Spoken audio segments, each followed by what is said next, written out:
끝까지 흔들리지 말고 가라라는 제목으로 하나님의 말씀 증거합니다.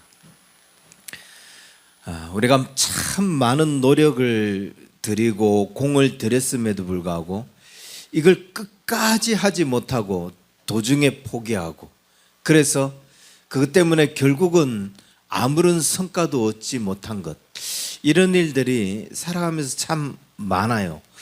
의외로 그런 일들을 참 많이 경험한다고요. 물론 이유야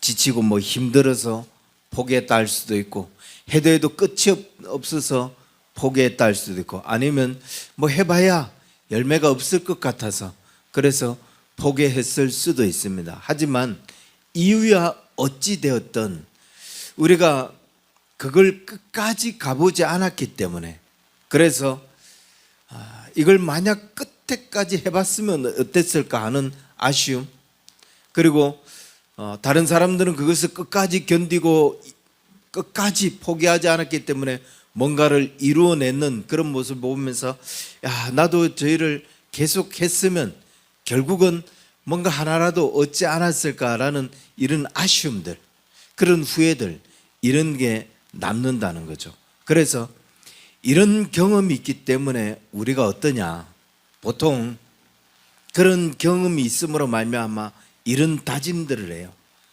가급적이면 한번 시작한 일 끝을 보자. 한번 시작했으면은 어떻게든 마무리를 지어보자. 그게 우리가 인생을 살아가면서 경험에서 오는 그런 다짐들, 또 격언들이죠. 한동안 아들이 고등학교 동창을 만났는데 살이 쑥 빠진 모습을 보고 자기도 살을 빼야 되겠다고 하면서 달리기를 시작하더라고요. 일과가 끝나고 저녁 8시 넘은 시간에 그때 10km가 넘는 길을 혼자서 달립니다. 캄캄한데 랜턴도 없고, 그래서 참 대견하다. 그래서 인터넷으로 랜턴이라는 랜턴은 종류별로 다 주문했어요. 들고 뛸 수 있는 거, 머리에 붙여서 뛸 수 있는 거. 그런데 랜턴이 도착하는 그날부터 안 뛰더라고요. 물론 타이밍이 그때부터 우기가 시작이 됐어요. 9월 한 하순부터 비가 오기 시작하더니 10월 중순 이후까지 계속 비가 왔습니다. 말은 그래요. 비가 와서 비가 오는데 뛰니까 감기도 걸리고 몸이 오히려 더 충이 나니까, 그래서 비가 그치거든 뛰겠다. 그런데 지금 비가 멈춘 지 벌써 일주일이 넘었거든요. 근데 아직 아들은 뛸 생각이 없어 보입니다. 달리기를 해본 사람, 아니 운동을 해본 사람, 대부분 그런 경험들이 있을 겁니다. 평소에 운동을 안 하다가 갑자기 운동을 시작하면 마음이야 10km든 20km든 다 달릴 수 있을 것 같죠. 근데 실제로 뛰보면 몇 메다도 가지 않아서 숨이 차서 못 뛰어요. 몸이 얼마나 무거운지 더 이상 뛰고 싶지가 않다고요. 저도 예배가 끝나면 집에서 여기까지 가끔씩 한번 와보는데, 이게 한 다리와 한 다리까지 저기까지만이라도 뛰보겠다 하고 뛰었는데 거기까지도 뛰기 힘들 때가 많아요. 그래서 체력을 끌어올려야 돼요. 이 한계를 극복해야 되거든요. 다음에는 한 구간 더까지 뛰어보자. 그 다음은 한 3구간까지 뛰어보자. 이렇게 조금씩 넓혀야, 그래야 이제 숨도 덜 차고 몸이 적응이 되죠. 한 달을 계속 뛰면은 이야기를 하는데 오늘은 절반까지밖에 못 뛰었어요. 오늘은 집에까지 거의 뛰고 왔어요. 오늘은 학교까지 뛰어왔어요. 이런 이야기를 하는데 체력이 그만큼 이제 늘었다는 거죠. 몸이 이제 적응이 됐다는 거죠. 근데 한 달을 푹 쉬고 나니까 지금 어땠어요? 일단 눈으로 봤을 때 몸은 예전으로 다 돌아갔어요. 그러면 체력도 예전으로 다 돌아갔겠죠. 그러면 다시 시작하려면 어떻게 해야 되죠? 또다시 그 힘든 고비를 거쳐야 돼요. 예전에 끌어올렸던 그 상태. 그런데 이게 쉽지가 않다는 거예요. 그래서 많은 사람들이 운동을 하다가 포기하면은 그 힘든 과정, 숨이 차오르는 그 과정들, 그걸 극복하고 내가 원했던 거리를 그만큼 달릴 수 있을 때까지 몸을 끌어올리는 거, 이게 너무 고달프고 힘드니까 그 과정을 반복하기 싫으니까 다시 뛰는 걸 안 하는 거죠. 그 과정이 어려워요. 그렇게 힘들게 체력을 끌어올렸다면, 그래서 이게 아까워서라도 계속 뛰는 거죠. 그렇게 힘든 시간들을 계속 내가 극복했던 것, 이게 아까워서라도 중단하지 않고 계속 뛴다는 거예요. 다시 시작하려면 그만큼 힘들고 그만큼 후회되기 때문에 한 번만 멈춰보면, 약 며칠만 멈춰보면 우리가 금방 그런 말을 합니다. 아, 내가 왜 쉬었을까? 안 쉬고 계속 했으면 체력이 그 정도는 유지되었을 텐데. 그런데 그나마 다시 시작할 수 있는 거는 쉽다는 거예요. 괜찮다는 거예요. 운동 뭐 다시 하면 되죠. 힘들어도 다시 하면 되죠. 한 번 포기했다가 두 번 다시 할 수 없는 일들이 우리 인생에 얼마나 많습니까?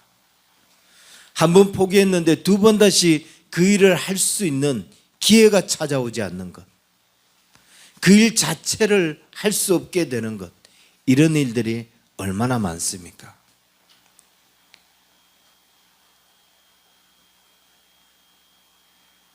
그렇기 때문에 포기하지 말아야 되는 것, 중단하지 말아야 되는 것. 우리의 신앙이 그렇고, 여러분, 우리 주변에도 그런 사람들 많이 보죠. 신앙생활을 했다가 포기한 사람, 이런 사람들이 다시 신앙의 자리로 되돌아오는 거, 그럼 정말 어려워요. 마찬가지로 우리가 뭔가 믿음으로 결단하고 믿음으로 시작했다가 그걸 끝까지 믿음으로 붙잡아야 되는데, 이걸 한번 믿음을 놓친다, 그러면 그 믿음을 놓쳐버렸기 때문에 우리가 후회하는 일들, 그 믿음을 놓쳐버린 것 때문에 우리가 잃어버리는 것들, 결코 돌이킬 수 없는 결과를 맞이하는 것, 이런 것들이 우리가 신앙생활하면서 얼마나 많은지 모릅니다. 계속 믿음으로 붙잡았다면, 계속 그 일을 우리가 하나님께 맡겨드리면서 하나님만 의지했다면, 그랬다면 지금 얻을 수 있었던 것들이 훨씬 많고, 내가 주님 앞에 이룰 수 있었던 것도 훨씬 많은데, 그걸 믿음으로 끝까지 붙잡지 못했기 때문에, 끝까지 그걸 믿음으로 달려보지 못했기 때문에 놓침으로 말미암아 잃어버린 것, 그걸 놓쳐버림으로 말미암아 회복되지 않는 것들이 너무나 많다는 거예요. 그래서 후회하지 않는 삶을 살려면은 그 믿음을 붙잡기로 시작했다면 끝까지 믿음으로만 달릴 수 있는 그런 하나님의 사람이 되어야 된다는 거예요. 오늘 본문에 등장하고 있는 이 아사왕이 이런 삶에 실패했던 사람입니다. 믿음으로 시작해야 하는데 끝까지 믿음으로 가지 못하고 결국은 말년에 무너지는, 우리가 읽은 이 본문이 아사왕의 말년의 모습인데요, 원래 아사왕의 모습은 이런 모습이 아니에요. 그는 정말 믿음이 좋은 참 훌륭한 그런 왕이었어요. 14장부터 아사왕의 이야기가 등장하는데, 아사왕이 등장하면서 성경은 이렇게 이야기하여, 아사가 그의 하나님 여호와 보시기에 선과 정의를 행하여 이방 제단과 산당을 없애고 주상을 깨뜨리며 아세라상을 찍고 유다 사람에게 명하여 그의 조상 하나님 여호와를 찾게 하며 그의 율법과 명령을 행하게 하고, 또 유다 모든 성읍에서 산당과 태양을 없애매 나라가 그 앞에서 평안함을 누리니라. 이게 아사 왕의 시작입니다. 그가 하나님을 찾게 했고 성과 정의를 행했고, 그래서 모든 우상들을 제거하면서 하나님께서 그의 삶에 평안함을 누리겠다 뿐만 아니라 구스 사람 세라가 쳐들어옵니다. 적이 침투하여, 이때 이 아사왕은 여호와께 무릎을 꿇고 기도하면서 이렇게 이야기합니다. 하나님, 힘이 약한 자와 강한 자 사이에서 도우실 분은 오직 하나님뿐입니다. 이 기도가 구스 사람을 하나님께서 물리치게 하시면서 하나님이 이 아사 왕으로 큰 승리를 얻게 하는 그런 축복을 누리게 해요. 어디 그뿐입니까? 자기 어머니가 우상을 섬겼어요. 가정한 아세라 상을 섬겼어요. 그러니까 어머니의 태후의 자리를 피하면서 그 우상을 불태워버려요. 이거 쉬운 일이 아니거든요. 그런데 하나님 앞에서 자신이 결단해야 될 것, 하나님 앞에서 세워가야 될 것, 지켜야 할 것들을 더 중요시키면서 어머니가 왕후라도 어쩔 수 없다. 하나님의 법을 어기는 것, 그건 그 자리까지 내려놔야 된다라고 하면서 태후의 자리까지 피하면서, 그러니까 성경이 뭐라고 표현하고 있냐면 마음을 다하고 목숨을 다하여 하나님 여호와를 찾기로 언약했다. 그래서 하나님께서 그에게 사방의 평안을 주셨다라고 이야기합니다. 이게 14장 15장 이야기예요. 그의 인생 전반부에서 있었던 일들. 그냥 아사왕의 인생 전반부는 모범적인 신앙생활로 가득했다는 거예요. 그런데 너무나 안타까운 것은 그 인생의 말년이 너무 달랐다. 아니, 크게 달라졌다는 거예요. 그렇게 하나님을 의지하고 그렇게 율법을 중요시 여기고 그 법을 지키기 위해서 자리까지 다 내려놔야 된다고 하면서 어머니까지 태호의 자리에서 패했던 그가 하나님을 의지하기보다는 서서히 사람을 의지합니다. 서서히 전략을 의지해요. 세상적인 방법을 기대기 시작해요. 힘이 강한 자와 약한 자 사이에서 도우실 분은 하나님밖에 없다라고 했던 그가 전쟁이 일어나자 야, 이거 어떻게 해야 되냐 그러면서 이웃에게, 이웃 군대에게, 이웃 나라에게 도움을 요청합니다. 사람을 찾는 자가 됐다는 거예요. 나중에는 병이 났습니다. 큰 병을 얻었어요. 심지어 병을 얻었음에도 불구하고 하나님 앞에 무릎을 꿇어 기도하지 아니하고 의원을 찾아갑니다. 이거 어떻게 하면 나을 수 있느냐. 결국 그 병 때문에 죽음을 맞이하는, 우리의 신앙도 그런 과정들을 많이 거치죠. 우리의 젊었을 때 처음 주님을 만났을 때 얼마나 모범적인 신앙으로 가득합니까?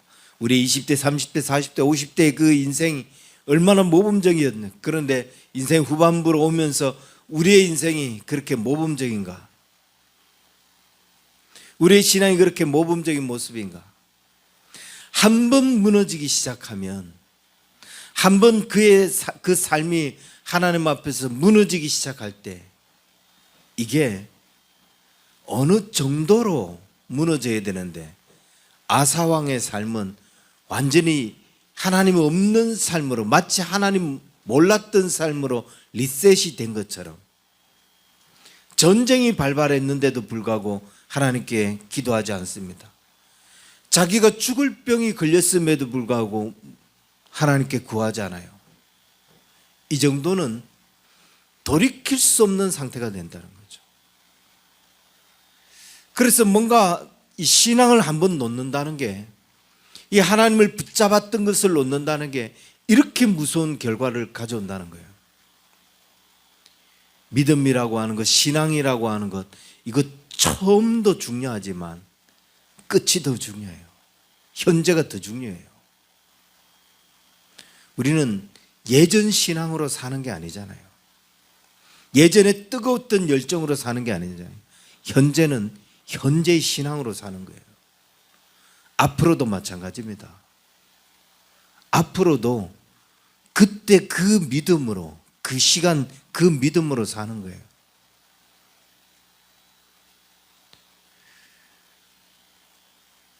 과거의 신앙이 오늘 우리를 결정해 주지 않습니다. 그렇다면 현재 나의 모습은 어떤가? 지금 나의 신앙은 어떠한가? 지금 나는 주님을 제대로 붙잡고 있는가?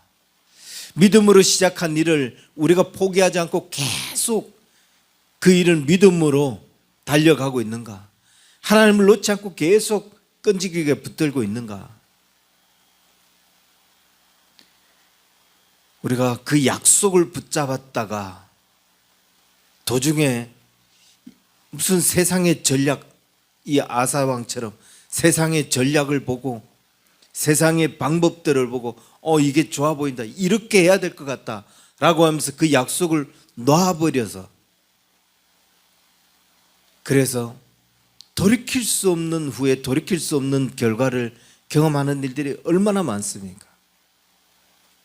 하나님을 붙잡기로 시작했다면 끝까지 우리는 주님 붙잡고 주의 말씀대로 살기로 다짐한 인생들 아닙니까? 그럼 우리의 인생이 다하는 그날까지 주님 붙잡고 주의 약속대로 사는 그런 인생이 되어야 되지 않겠느냐? 그럼 어떻게 해야 이렇게 끝까지 주님만 의지하는 그런 인생으로 살아갈 수 있을까?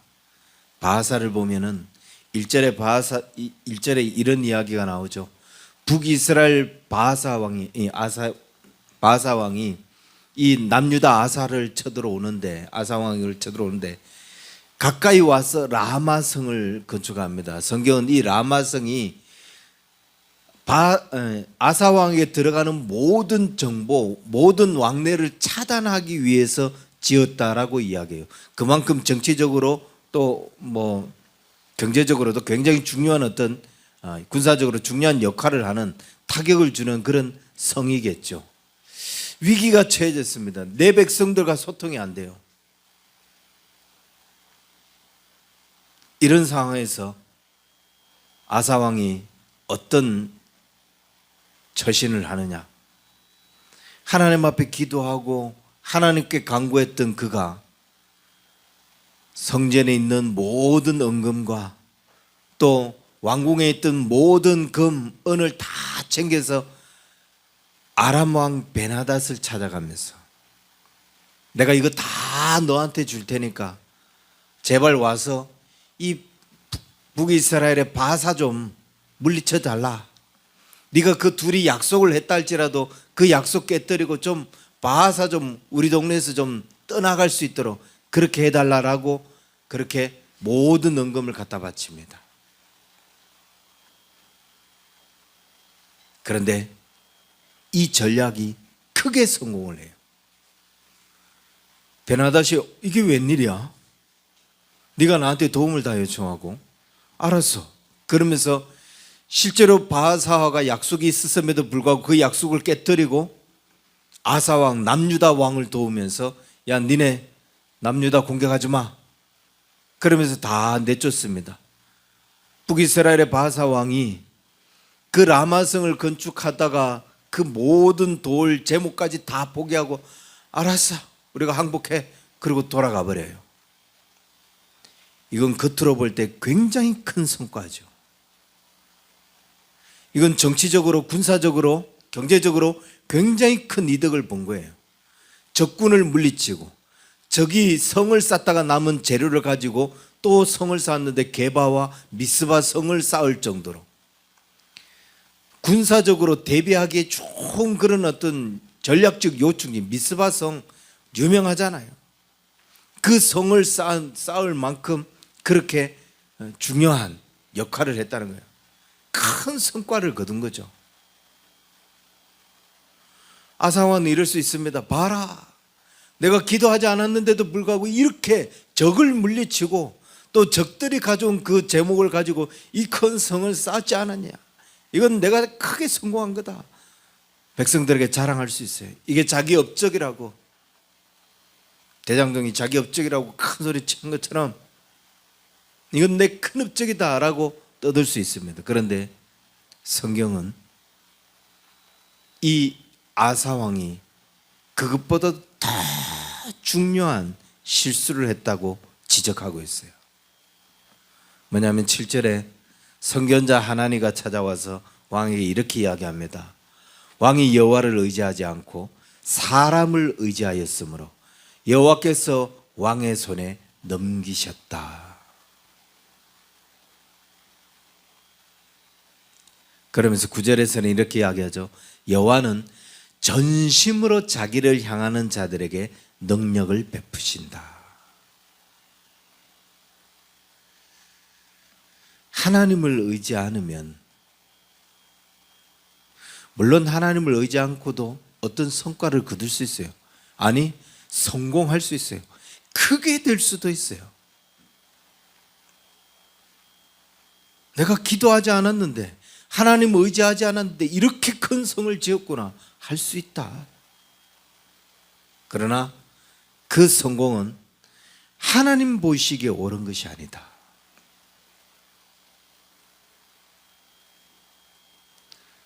이 말은 하나님 의지 않고 잘 될 수 있습니다. 하지만 그 잘 됐다고 그게 정말 잘 된 게 아니라는 거예요. 하나님을 의지 않고도 성공할 수 있어요. 그러나 그 성공이 정말 진정한 의미에서의 성공이 아니라는 거죠. 결과적으로는 하나님께 버림을 받는 것이고, 결과적으로 그것 때문에 큰 병을 얻게 되는 것이고, 그럼에도 불구하고 깨닫지 못해서 결국은 죽음을 겪게 되는 것처럼, 잘 되고 있다고 해서 그게 잘 되는 게 아니다. 크게 성공했다고 해서 그게 성공한 것이 아니다 라는 거예요. 하나님을 의지하는 사람은 처음부터 끝까지 하나님 의지함으로 말미암아 그게 되는 것이 돼야 되고, 그게 잘 되든 혹은 못 되든 처음부터 끝까지 하나님 의지하고 있는 것이 되어야 된다는 거예요. 그래야 하나님께서 그의 삶에 능력을 베푸신다는 거죠. 우리는 그냥 전심으로 하나님을 향하는 자, 이게 이 일이 어떻게 되든 전심으로 주를 붙잡고 주님을 의지하는 자, 하나님을 의지하기로 시작했다면 그냥 끝까지 그렇게 하나님을 의지하며 믿음으로 나아갈 수 있는 자, 그런 사람이 되어야 된다고요. 아무리 뛰어난 전략이 있으면 뭐합니까? 아무리 좋아 보이는 방법이 있으면 뭐예요? 아람 사람 베나다드에게 의지하는 게 정말 탁월한 전략이다, 그런 전략이 있으면 뭐예요?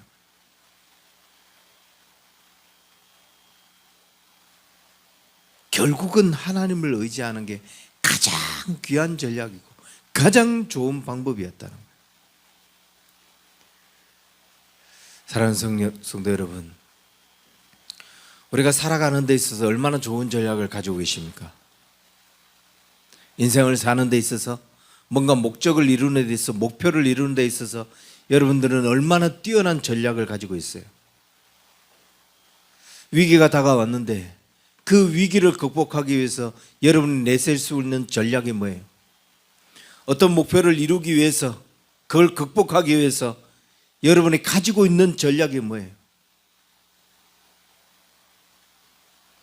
아무리 좋은 전략이라도 내가 하나님 의지하기로 결단했다면 처음부터 끝까지 그 목표를 이루고 그 위기를 극복하고 하나님이 주시는 평안을 얻을 때까지 계속 주님을 찾는 자, 하나님은 이런 사람을 찾고 있다고 말씀하고 있어요. 네가 얼마나 뛰어난 전략을 가지고 있느냐, 하나님이 아사에게 묻지 않았습니다. 이 전쟁 앞에서, 이 질병 앞에서 너는 어떤 전략을 가지고 있니? 하나님께서 묻지 않았다고요. 하나님이 찾으시는 자는 전심으로 주님을 찾는 자. 네가 얼마나 전심으로 하나님을 의지하고 있느냐, 하나님이 그런 사람을 보고 계셨고, 그런 사람을 찾고 계셨고, 또 그런 사람에게 능력을 베푸시고 계신다고요. 하나님만 의지하는 게 중요해요. 하나님만 바라보는 것. 두 번째는 포기하지 말아야죠. 하나님 의지하기로 했으면 마지막 순간까지 포기하지 않고 나아가야 돼요. 저는 이 본문을 보면서 이런 생각이 들었어요. 이 전쟁이 일어났을 때, 아니 이 아사왕에게 큰 병이 걸렸을 때에 그가 만약 하나님의 책망을 받는 그 순간에 당신이 왜 아람 왕을 의지했느냐라고 말하는 그 순간에 제가 큰 실수를 했습니다. 하나님의 손을 붙잡아 있어야 되는데 그만 주를 의지하지 못하고 제가 엉뚱한 짓을 했습니다. 그게 참 좋은 전략이라고 착각했어요. 심지어 이렇게 성공을 했고 적도 물리치고 또 두 개 큰 성도 싸울 수 있었는데, 그래서 내가 마음이 기뻐서 이거 정말 잘 세운 전략이구나 라고 착각했는데, 주님이 책망하는 그 소리를 듣는 순간 내가 잘못됐다 이것을 깨달았습니다. 그러고 회개했다면 아사왕에게 어떤 일이 있었을까? 그런데 아사왕은 그 책망을 듣고도 깨닫지 않아요. 그러면서 선견자 이 하나니를 옥에 가두고 백성들이 어떻게 당신이 하나님의 말씀을 전하는 그 선견자를 그렇게 옥에 가두며 그 하나님의 말씀을 멀리하느냐. 자기를 지지하지 않는 백성들 몇 사람을 학대합니다.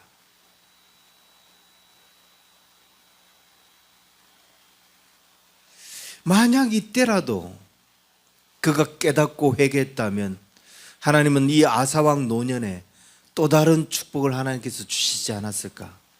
그런데 그는 그렇게 하지 않았다는 거예요. 눈에 보이는 성과에 취해버렸습니다.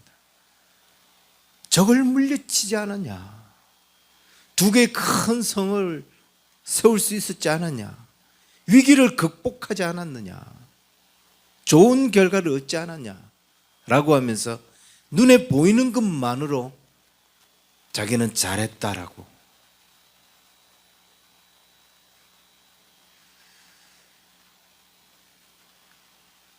물론 우리가 사람이다 보니까 우리도 이 아사왕처럼 온전하지 않을 수 있어요. 우리도 신앙생활 하다가 이렇게 넘어지고 뭔가 기도하면서 이루어야 되는데 기도하기보다는 뭔가 전략 하나가 이게 성공을 했거든요. 그래서 이게 잘한 거라고, 이것 때문에 나는 크게 잘된 거라고 그렇게 착각할 수도 있어요.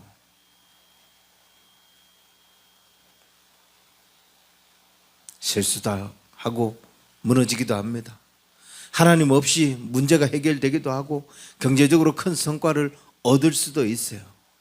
그러면서 그걸 잘한 것이라고 그렇게 착각할 수도 있습니다. 중요한 것은 주님은 이런 과정을 거치고 저런 결과를 얻었다, 그걸 살펴보고 있는 게 아니라는 거예요. 너는 이런 과정을 거쳐서 저런 결과를 얻었구나, 너 참 잘했다, 주님 그렇게 평가하지 않는다고요. 주님이 보시는 것은 딱 한 가지, 네가 전심으로 하나님 의지했느냐, 네가 이 과정을 거치면서도 주님을 의지하는 과정이었느냐, 네가 이런 결과를 얻으면서도 그게 주님을 의지하는 결과였느냐, 얼마나 전심으로 하나님을 의지했느냐, 오직 그거 한 가지만 보신다는 거예요. 그래서 우리는 내가 전심으로 하나님을 붙잡았고 하나님 바라봤다 그러면 뭐 결과가 중요하지 않은 거예요.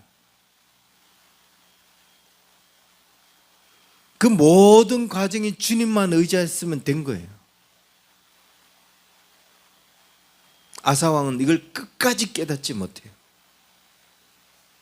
그래서 12절에 아사가 왕이 된 지 39년에 그의 발이 병들어 매우 위독했으나 병이 있을 때에 그가 여호와께 구하지 아니하고 의원들에게 구하였더라 라고 이야기합니다.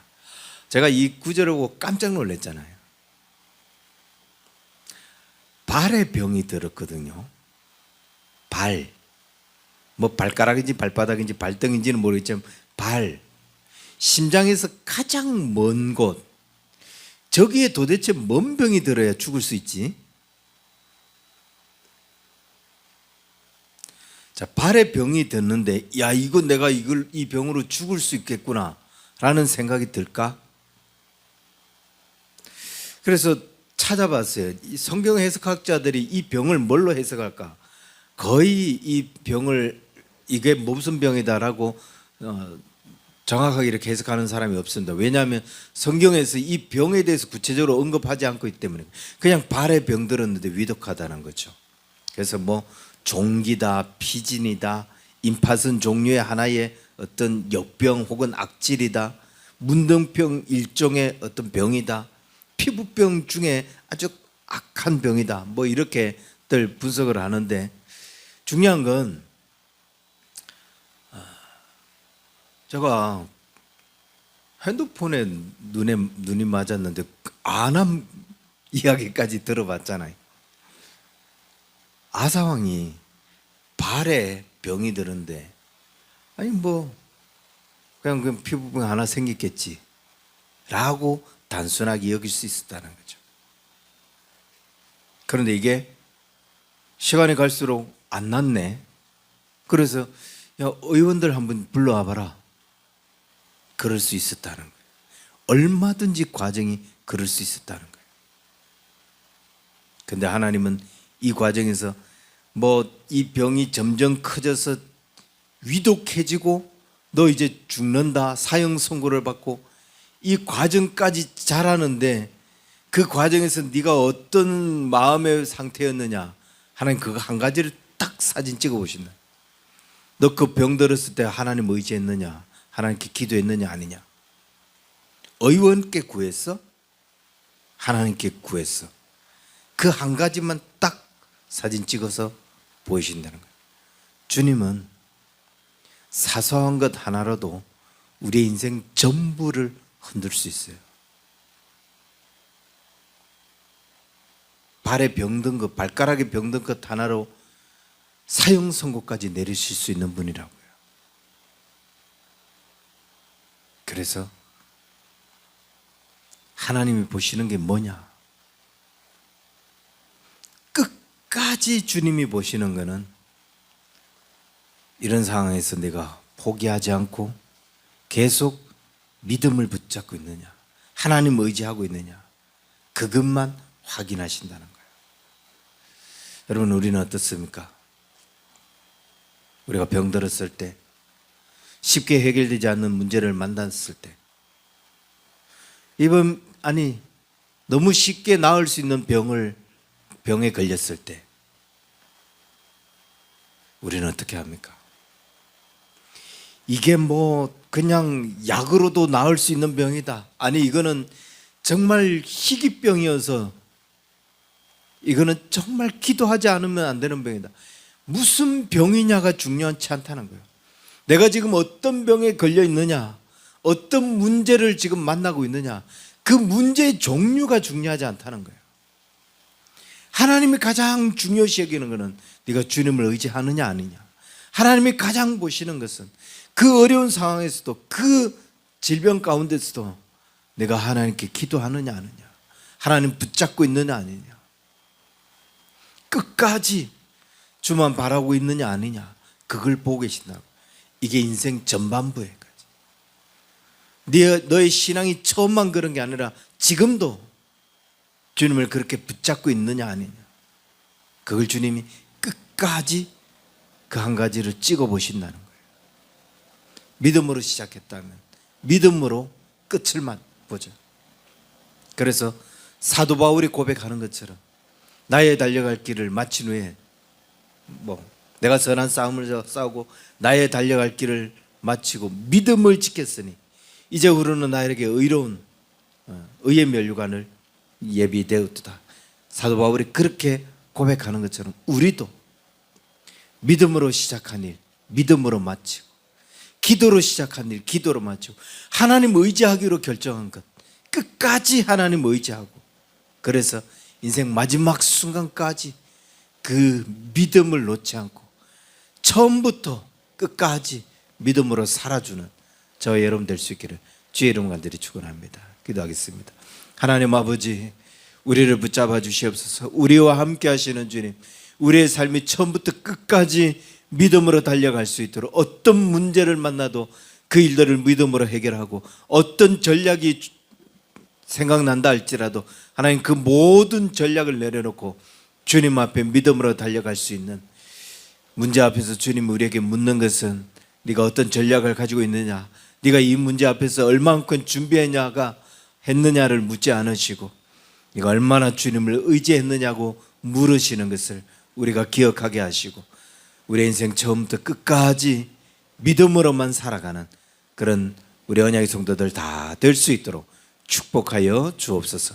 이제는 우리 주 예수 그리스도의 은혜와 하나님 아버지의 크신 사랑과 성령님의 인도하심이 믿음으로만 살기를 소망하는 사랑하는 우리 언약의 성도들 저들의 모든 삶 위에 이제로부터 영원토록 항상 함께 있을지어다. 아멘.